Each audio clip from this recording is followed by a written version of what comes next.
morning, Amelia. It is the 20-somethings, and it is Tuesday. So I figured I should just stop rambling for my whole video, so I figured I'd actually do something. I was going to do Life Scouts, but there's a bunch of Life Scout badges, and a lot of them are boring. So I thought I'd update you on my 50 books in 52 weeks. I've actually, I've been really behind right now, because after the first month of, I had read 10 to 13 books. I lost my list, so I'm kind of mixed up right now. And that's when my Kindle broke, and then that's when I kind of stopped. But I got my Kindle back, and so I've started reading again. So right now I'm at 14, but I have 2 more. I just can't remember what they are. So I figured I'd go through some of the books I've read recently. I got it back Thursday, and since then I've read 4 books. 4 books, yeah. Okay.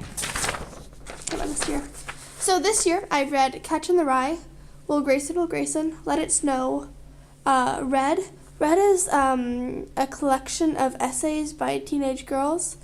I heard about it because Haley G. Hoover had one of her essays from when she was 15 published in it.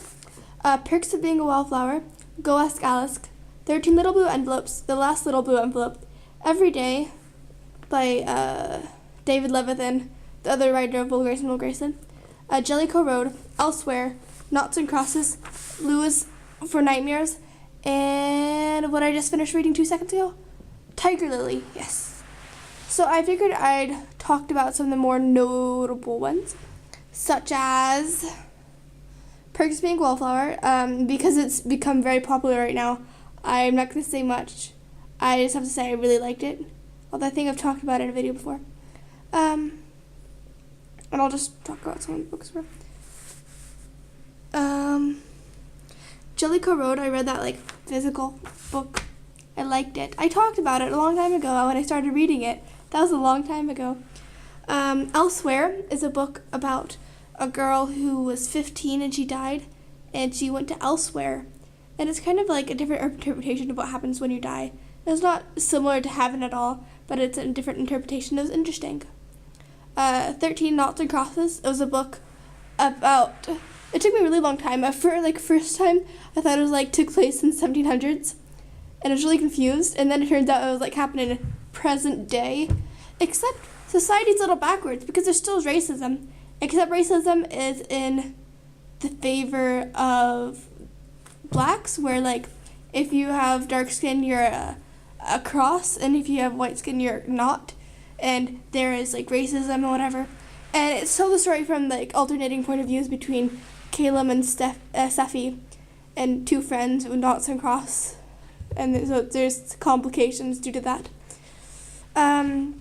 14 Blue is for Nightmares is a book about a girl who goes to boarding school, and she's and it's a mystery book kind of, and she's a real witch, but not in the way of ooh, I'm casting a spell on you, but her grandmother was Wiccan and she's inherited it from her grandma.